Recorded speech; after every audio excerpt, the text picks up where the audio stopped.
მწერალთა სახლი. შემეცნებით საგანმანათლებლო პროექტი რადიო კინო და სტუდია კოცსი წარმოგიდგენთ. რევას კვერენჩხილაძის წიგნს საბუთები ღაღადებენ. პროექტი მომზადებულია სტუდია კოცსის ბაზაზე.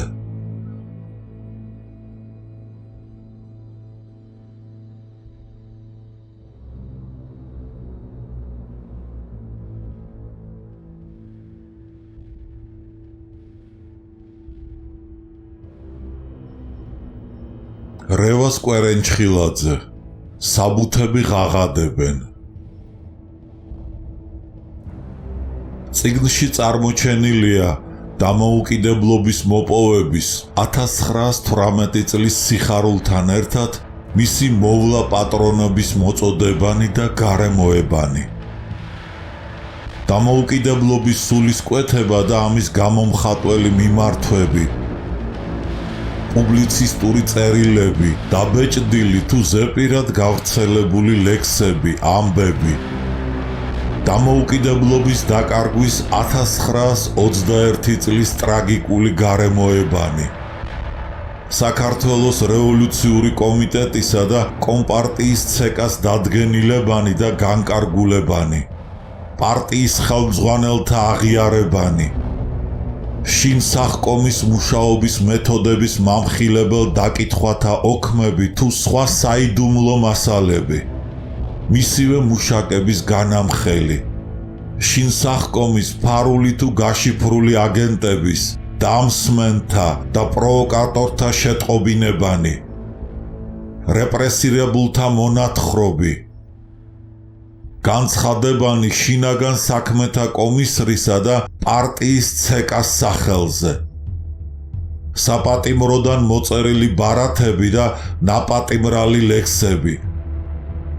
საქართველოს მწერალთა კავშირის დიდხანს გასაიდუმლოებული სტენოგრამები, პარტიული ცენზურის დადგენილებანი. ამ წიგნის გამოცემასთან დაკავშირებით გაწეული უანგარო დახმარებისათვის ავტორი გულითად მადლობას უხდის საზოგადოება მემორიალის თავმჯდომარეს ბატონ გურამ სოსელიას, ამავე საზოგადოების პრეზიდიუმის წევრს ილამაზ მიწიშვილს, ისტორიულ მეცნიერებათა დოქტორს გიორგი ციციშვილს და ისტორიულ მეცნიერებათა დოქტორს გელა საითაძეს.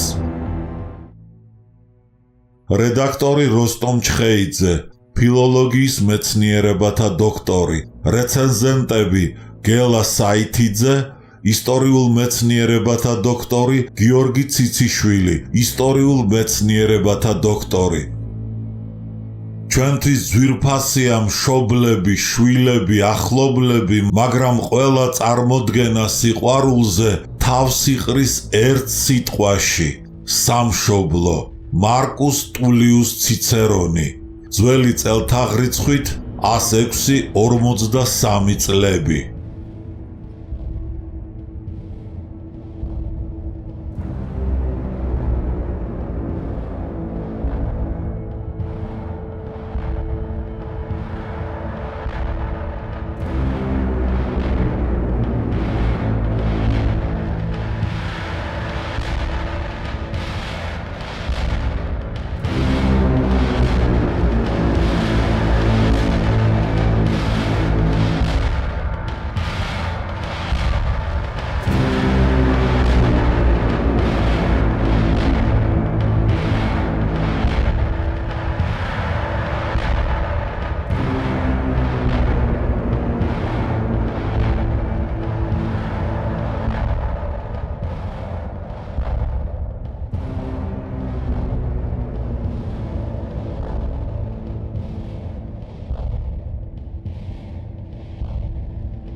თავი მე-13 და ისევ საბუთები. მეორე ნაწილი.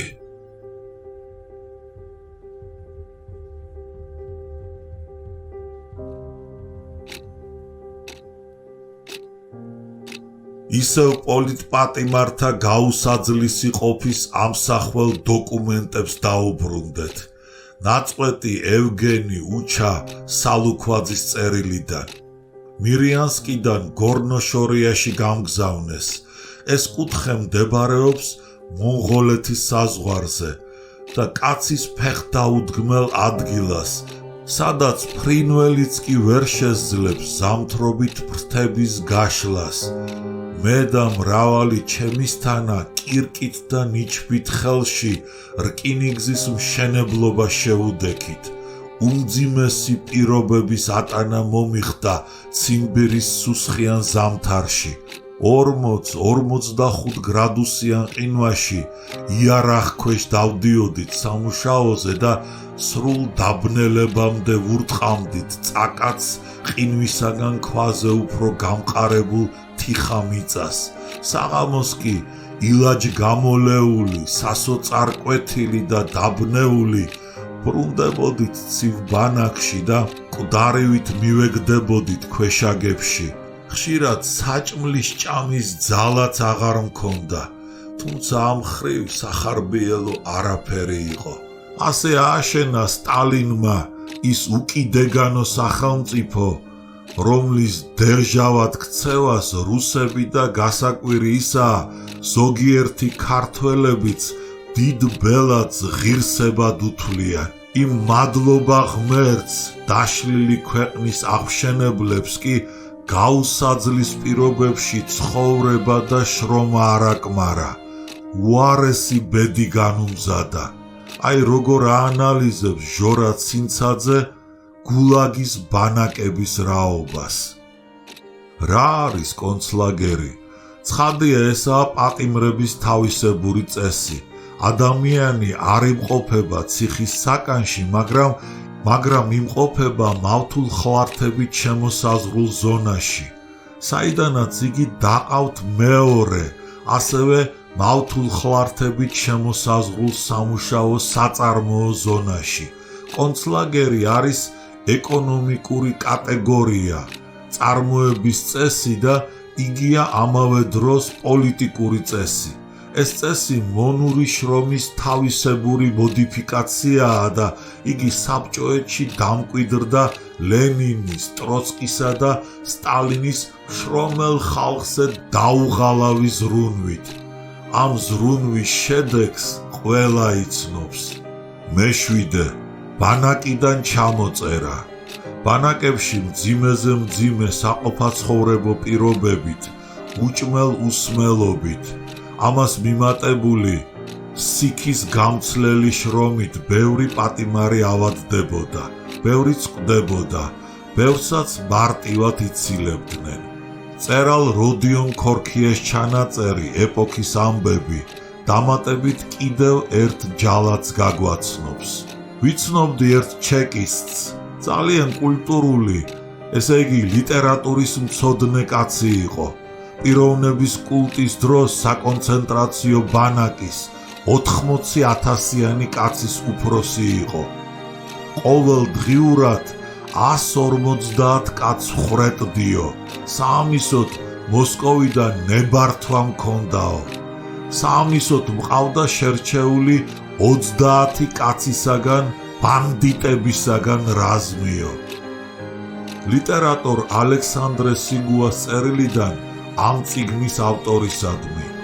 პატიმართა საკონცენტრაციო ბანაკიდან ჩამოწერილი ავადმყოფი პატიმრების განთავისუფლება იმ დონეზე ხდებოდა, როგორც ხმარებიდან გამოსული მაგიდების, საწოლების ჩამოწერა, ხოლო განსხვავება ის იყო, რომ როდესაც სასიკვდილოდ განწირულ პატიმარს ათავისუფლებდნენ, დგებოდა სამედიცინო კომისია. ამ კომისიის წინ ტანგახტილი სასიკვდილოდ განწირული პატიმრები გაივლიდნენ და თავმჯდომარე თავის ოქმში ჩაწერდა რაც ნიშნავდა პატიმრის სიკვდილს. ყოფილა შემთხვევა კომისიის წინ გაუვლია ტანგახტილ პატიმარს და რამდენიმე ნაბიჯის შემდეგ მომკვდარა. მერვე სამშობლოს მოღალატეთა ოჯახის წევრების ხვედრი. ციხეში, გადასახლებაში, საკონცენტრაციო ბანაკებში, ანუ ლაგერებში, ხომ ასეთ გაუსაძლის პირობებში უხდებოდა ცხოვრება და შრომა. არც სახლში დარჩენილთა არსებობა იყო დალხენილი. ჟურნალისტი ლელა გორდელაძე გვესაუბრება 1937 წელს რეპრესირებული 6 შვილის მამის მიხეილ გორდელაძის ოჯახზე. მამაჩემის დახვრეტის შემდეგ ოჯახი განადგურდა. დედა მალე გარდაიცვალა. 2 და-ძმა პატარები, უფროსი და სამედიცინო ინსტიტუტში მეორე კურსის სტუდენტი, დეიდა, ბაბუა და ამასობაში დიდი სამამულო ომიც დაიწყო. უფროსი ძმა ასე 16-17 წლისა უშანგი, არ ვიცი გაწვევით თუ მოხალისედ წავიდა. ომიდან უფეხოთ, ყავარჯნებით და ტუბერკულიოზით დაფლეთილი ფილტვებით დაბრუნდა. რამდენიმე თვე იცოცხლა მხოლოდ და ჩემს ხელში დალია სული. სოფლის გაბედულმა რამდენიმე მამაკაცმა მიმაცილებინეს სასაფლაომდე. ქალი კი 7 თუ 8 წლისა. მე მიყვებოდი მხოლოდ. ხალხის მტრის, სამშობლოს მოღალატეების, ტროცკისტების შვილები თავში ჩარტყმულები ვიყავით. ზოგჯერ ზოგიერთები ამას პირდაპირ ცხვირში გვახლიდნენ. უფროსი ძმა რომ ტუბერკულიოზიანი, თანაც ძიმედ დაჭრილი ყავდა, წამლებს თუ გაკეთებულ კერძებს, ნამცხრებს, ცხელ კეცის მჭადებს დაგვიწყობდნენ ჩუმად შემოსასვლელში, ისე რომ არავის დაენახა.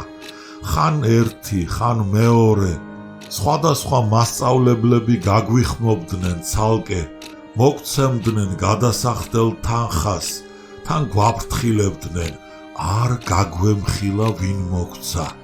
უდედმამო ბავშვთა სახლში მაინც არ გაგვიშვეს მეზობლებმა.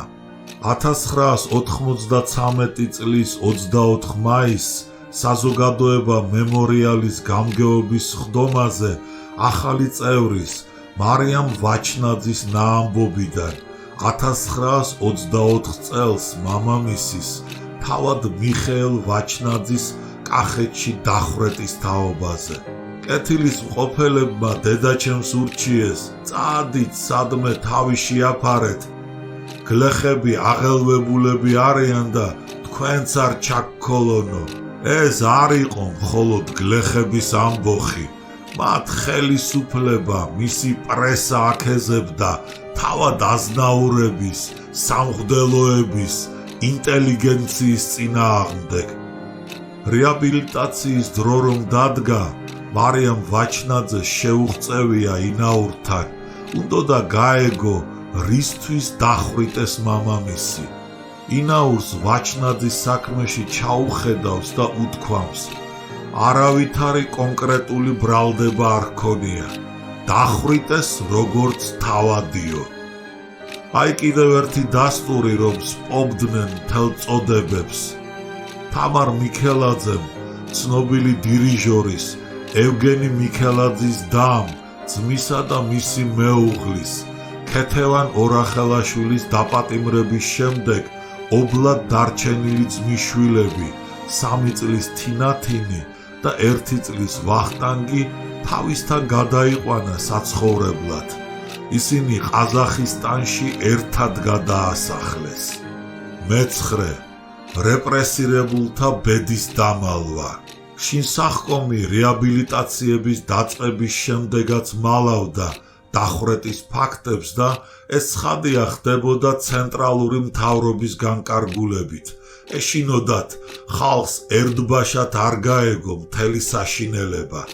ამისთვის აი როგორ იქცეოდნენ. 1937 წლის 28 დეკემბერს სამეულმა დაადგინა ვალერიან ლუარსამიძის დახვრეტა, რაც მეორე დღესვე სისრულეში მოიყვანეს. 1955 წელს ლუარსამიძის დედის მიერ საბჭოთა კავშირის გენერალური პროკურორისათვის გაგზავნილი განცხადების 1954 წლის 20 აგვისტოს საფუძველზე დაიწყეს ამ წერლის საქმის გადასინჯვა. ამას დრო უნდოდა საწყალ დედებს, მათ შორის ლუარსამიძის უბედურ დედას აინტერესებდათ თავიანთი ასევე ბედდამწვარი შვილების ხვედრი, თანაც სადღაც კიდევ ციაგობდა იმედის ნაპერწკალი, იქნებ ცოცხალი იყოსო. ასეთ შემთხვევაში უშიშროება საქმეს ასე აგვარებდა. 1956 წლის 28 აპრილს ინაური ამტკიცებს უშიშროების თანამშრომლის ლეიტენანტ დმიტრიუკის მიერ შედგენილ კაპიტან მაისურაძისა და პოლკოვნიკ კოპალეიშვილისაგან თანხმობა მიცემულ დასკვნას, რომელშიც ნათქვამია: მხედველობაში იღებენ რა, რომ საჭიროა გაიცეს ლუარსამიძის სიკვდილის ცნობა პენსიის მისაღებად, შესაძლებლად თვლიან ლუარსამიძის სიკვდილი რეგისტრირებული იქნას, აცნობებენ რა შინაგან საქმეთა სამმართველოს მაჩის ბიუროს შერჩეულ თარიღსა და სიკვდილის მიზეზს. ამის საფუძველზე მიზანშეწონილად შეიძლებოდა მიგვეჩნია ვალერიან ივანესძე ლუარსამიძე დაბადებული 1903 წელს თბილისში დაპატიმრებამდე ცხოვრობდა თბილისში ბარნოვის ქუჩა ნომერ 21-ში. იხდიდა რა პატიმრობის ვადას, გარდაიცვალა 1939 წლის 13 თებერვალს ღვიძლის ანთებით. სოლოვეცკის კუნძულის ან სუზდალის ტუსახთა პატიმრობის ვადა რომ მიიწურებოდა, საქმის განმეორებით განხილვას ჩაატარებდნენ, რაც უმეტესწილად თავდებოდა ასეთი განაჩენით: ადრინდელი დადგენილების შესაცვლელად დარჩენილი ვადით გაიგზავნოს ნარიმში, ან უკრაინაში, თურქესტანში, ციმბირში, გორნოშიარიში და კიდევ სხვაგან უკიდეგანო საბჭოეთში ხომ ბევრი იყო დასაკარგავი ადგილი. იპოფანე იმნაიშვილი, ვანო მგელაძე, კოწია კანდელაკი, კაჭუ ჩიქოვანი, უჩა იოსელიანი, კანდო ლეონიდე ხუბულავა, ბუდუ მიქელაძე, ირაკლი ბრეგაძე, სანდრო გვიმრაძე, გრიგოლ ნიკურაძე, გოგი მანველიძე, დათიკო ქებაძე, ვიქტორ მორჩილაძე, აბესალომ სხილაძე, ესენი ციმბირში იყვნენ. ნარიმში 1928 წლის 26 მაისიდან. სწორედ ასე გააკეთეს, ასე დაასაბუთეს და ოჯახსაც ასე აცნობეს. ამ დროს კი ლუარსამიძის საქმეში პატარა კონვერტი იდო. მე თავად ვნახე ასეთი პატარა ცნობა, განაჩენი სისრულეში მოყვანილიაო. ერთი ასეთი ცნობა გაცემული 1956 წლის 4 იანვარს ნიკოლო მიწიშვილის საქმეშიცაა. იმის მიხედვით მწერალი გარდაიცვალა 1939 წლის 23 იანვარს, მაგრამ იმავე საქმეში პატარა კონვერტი დევს. ცნობა, განაჩენი მოყვანილ იქნა სისრულეში 1927 წლის 13 ივლისს. კიდევ ერთი მაგალითი მწერალ მემედ აბაშიძეს 1927 წლის 17 სექტემბერს დახვრეტა მიუსაჯეს და იმავე დღეს დახვრიტეს, ხოლო 1941 წელს გარდაიცვალაო. ეს შინსახკომის ჩვეულებრივი ცინიკური ოინებია. მეათე, დაბრუნებულთა გადაბირების ცდა. შინსახკომი განთავისუფლების შემდეგაც თვალს არ აცილებდა სასჯელ მოხდილს. მწერალი მოსე გვასალია 1947 წელს დაბრუნდა და უკვე 2 წლის შემდეგ შინსახკომი ისევ დაინტერესდა მისი პიროვნებით.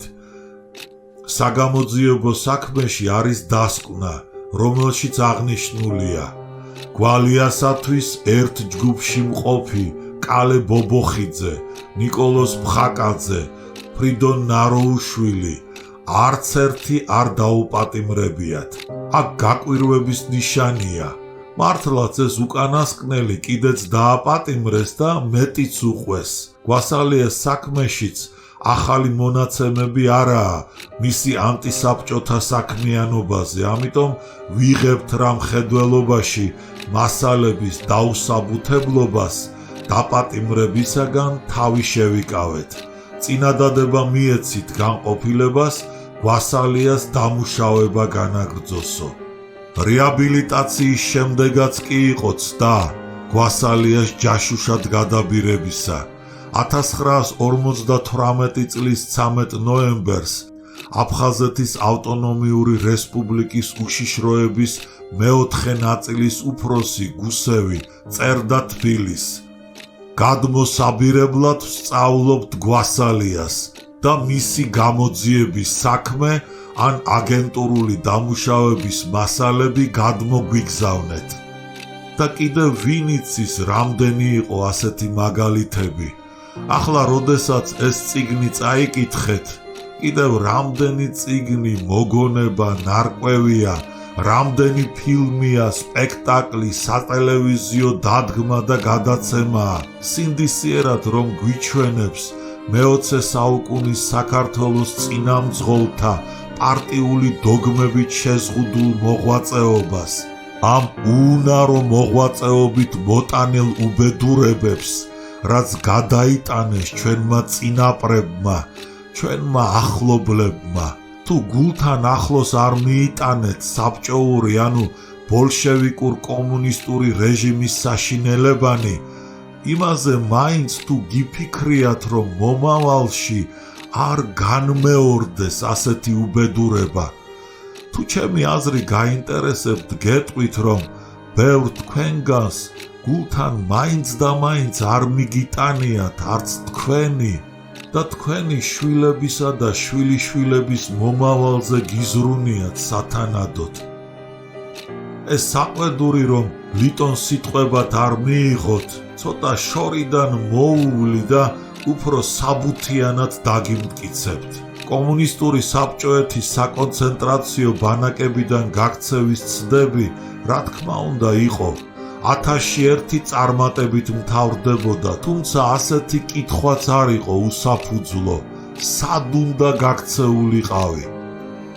აი რას იგონებდა პოლიტპატიმარი ჟორეს ცინცაძე, ერთი ებრაელი ფსიქიატრი, რომელსაც საკონცენტრაციო ბანაკის ყველა საშინელება გამოევლო, წერდა: ყოველთვის ფიქრობდი, რომ გავიდოდი აქედან და ყველაფერს მოუთხრობდი ხალხს იმ საშინელებების შესახებ, რაც აქ ხდებოდა. საკონცენტრაციო ბანაკიდან რომ გავედი, მივხვდი, რომ არავის აინტერესებს ჩემი მონათხრობი. დაახლოებით ასეა დღესაც. ნამეტანი თავდაჯერებული უნდა ვიყო, რომ არ მეშინოდეს. ეს ჩემი ნაშრომიც ვითომ დააინტერესებს ვინმეს. ერთ ბოლო მაგალითს მოვიყვან და თავად განსაჯეთ როგორაა საქმე.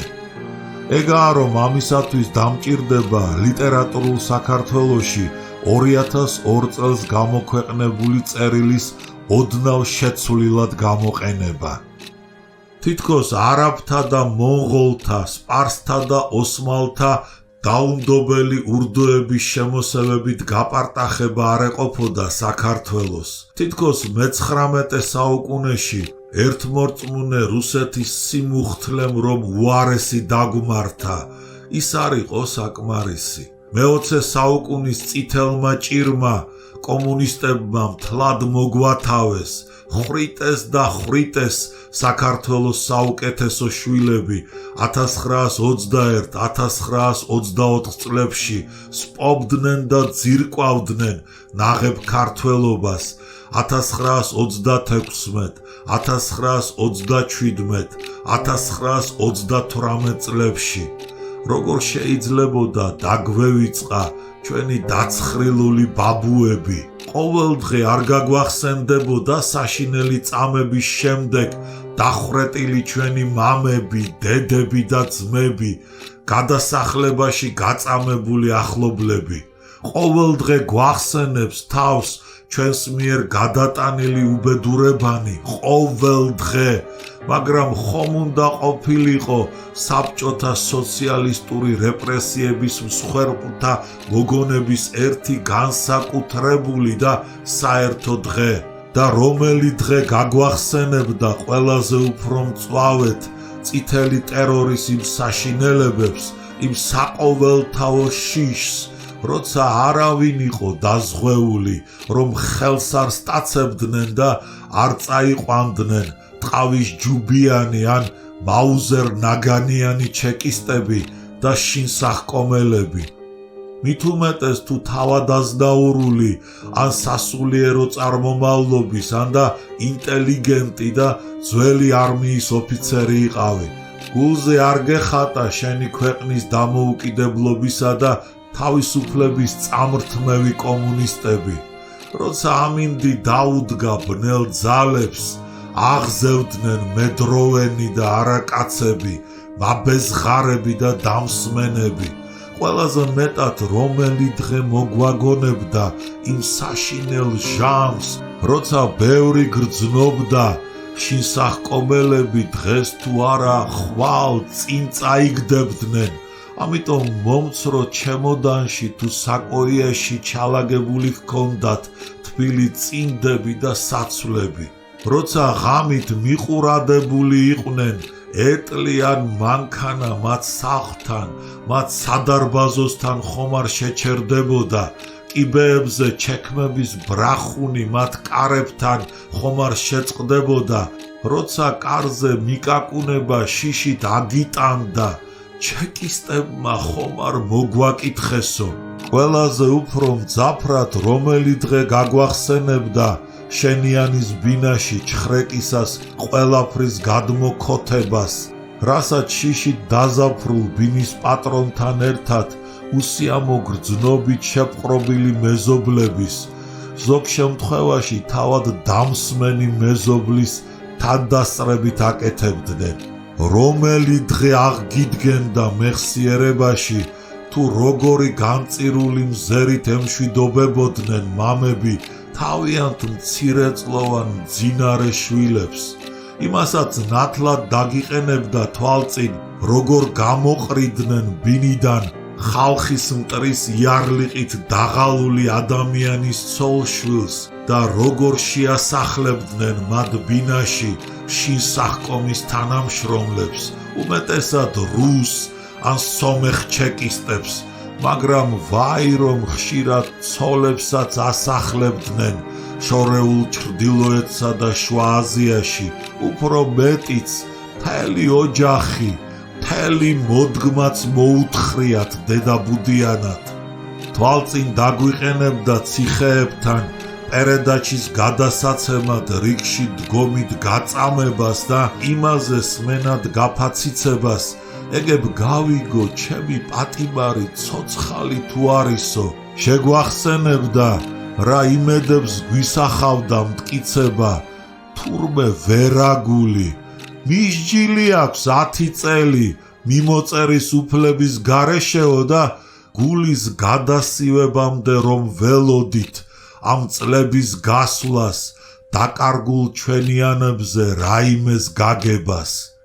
ყოველივე ამას რომელი დღე შეგვახსენებდა, იმაზე უფრო მწვავედ თუ არა ის დღე, როდესაც პარტიული ინტერესებით, შურით, სიძულვილით, ცბიერებით საკუთარ კარიერაზე, თავის კეთილდღეობაზე ზრუნვით, ადამიანობა დაკარგულმა პარტიულმა მუშაკმა, უპარტიო დამსმენებმა თვითმკვლელობამდე მიიყვანეს საქართველოს ერთ-ერთი უერთგულესი ადამიანი, როდესაც სიცოცხლის უსაზღროდ მოყვარულმა კაცმა, სიცოცხლეზე ლაღად მომღერალმა პოეტმა ეს სიცოცხლე, რომლის შენარჩუნების იმედი თვით სიკვდილ მისჯილსაც კი ბოლო წუთამდე აქვს, რომელსაც ადამიანი უკანასკნელ წამამდე ებღაუჭება, აი ამ სიცოცხლის სიყვარულს დასძლია. ეს სიცოცხლე გაიმეტა, რათა ეჯობნა შინსახკომისთვის, დაესწრო შინსახკომელებისათვის და მათ ხელში ჩავარდნას, დაკითხვისას აბუჩად აგდებას, სულში ჩაფურთხებას, არაადამიანურ წამებას თავის მოკლა არჩია. ეს დღე იყო 22 ივლისი უსაშინლესი 1927 წლისა. ეს კაცი იყო პაოლო ჯიბრაელის ძე იაშვილი, პოეტი და რაინდი პაოლო იაშვილი. დიახ, ძნელზე ძნელია სიცოცხლესთან გამომშვიდობება, მაგრამ გაცილებით უფრო ძნელია შენ თვითონ მიიღო გადაწყვეტილება თვითმკვლელობის შესახებ, თანაც არა აღელვების, აღგზნების, აფეთქების წუთებში, არამედ მრავალი დღის ნაფიქრების, განსჯის შემდეგ. აი ამ გადაწყვეტილების მიღება პაოლო იაშვილს აიძულა კომუნისტურმა რეჟიმმა, მისმა ეშმაკისეულმა შინსახკომმა 1927 წლის 22 ივლისს.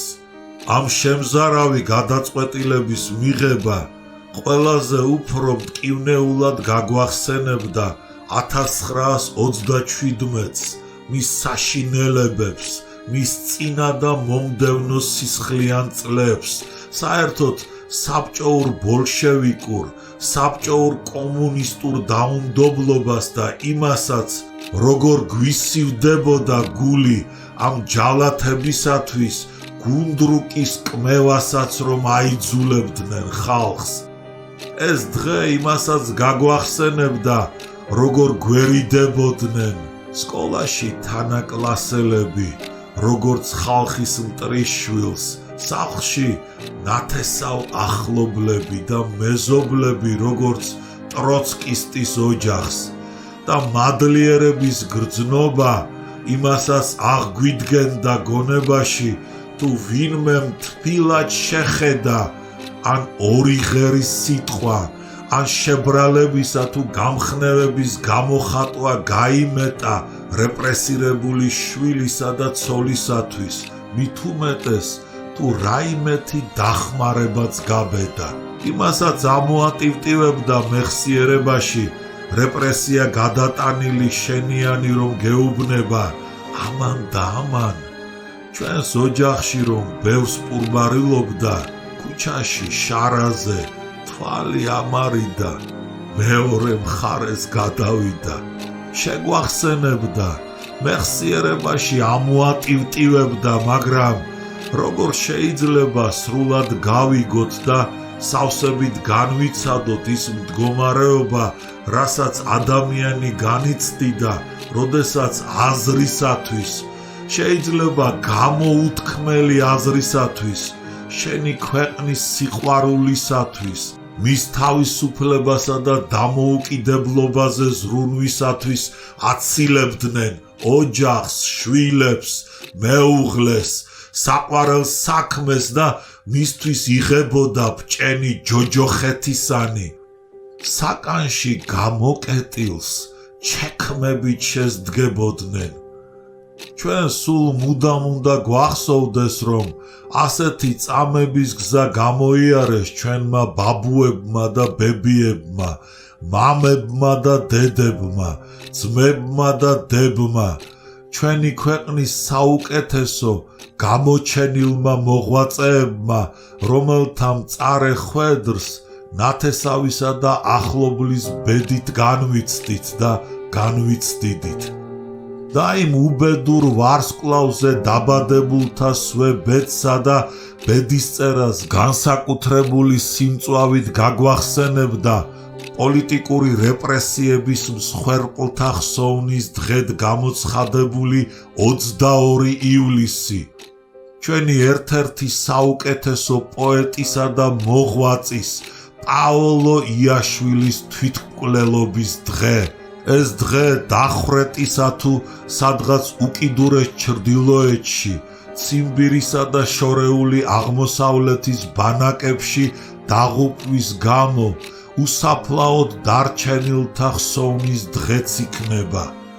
და ციხეებსა და ბანაკებში მორალური თუ ფიზიკური რეპრესია გადატანილთა და იქიდან გამუდმებული შიმშილის, ქანს გამომცლელი კატორღული შრომის, გაუსაძლისი ყინვების გამო ჯანმრთელობა შერყეულად დაბრუნებულთა მოგონების დღეც, ჩამორთმეული და დაუბრუნებელი ბინების, ბავშვობიდანვე თან შეზრდილი ავეჯისა და სათამაშოების მოლამდების დღეც და გამქრალი სხვების მიერ მითვისებული შრომებისა თუ ხელნაწერების არ დავიწყების დღეც. და მართლაც ჩვენი ხალხისა და მისი ხელმძღვანელობის შეცდომათა გაბედული მამხილებლისა და სწორი გზების დაუცხრომელი მქადაგებლის, საქართველოს მწერალთა კავშირის თავმჯდომარის, თამაზ წივწივაძისა და მისი მოადგილისა და საკ-ლიტფონდის დირექტორის, სტალინური რეპრესიული რეჟიმის დანაშაულობა თუ მხატვრული თუ პუბლიცისტური სიტყვით მამხილებელი მწერლის რეზო ჭეიშვილის შუამდგომლობით პრეზიდენტმა ედუარდ შევარდნაძემ 2002 წელს დააწესა საბჭოური პოლიტიკური რეპრესიების მსხვერპლთა ხსოვნის დღე 22 ივლისი. ასეთი შემოვლითი გზით ვუბრუნდები ზემოხსენებულ კითხვას. დღეს როგორ ვუყურებთ, ვაფასებთ კომუნისტური რეჟიმის დაუნდობელ ტერორს? როგორ და ბევრი ადამიანი ძალიან ზერელეთ უყურებს და აფასებს, თითქოს სამუდამოდ დაზღვეული ვიყოთ იმ დროინდელ საშინელებათა განმეორებისაგან, როგორ და ისე რომ საქართველოში რეპრესირებულთა ხსოვნის დღეს მხოლოდ მწერალთა კავშირი მისი შემოქმედებით დასასვენებელი სახლი ქვიშხეთში და საზოგადოება მემორიალი აღნიშნავდა, სხვას არავის ერთხელაც არ აღუნიშნავს.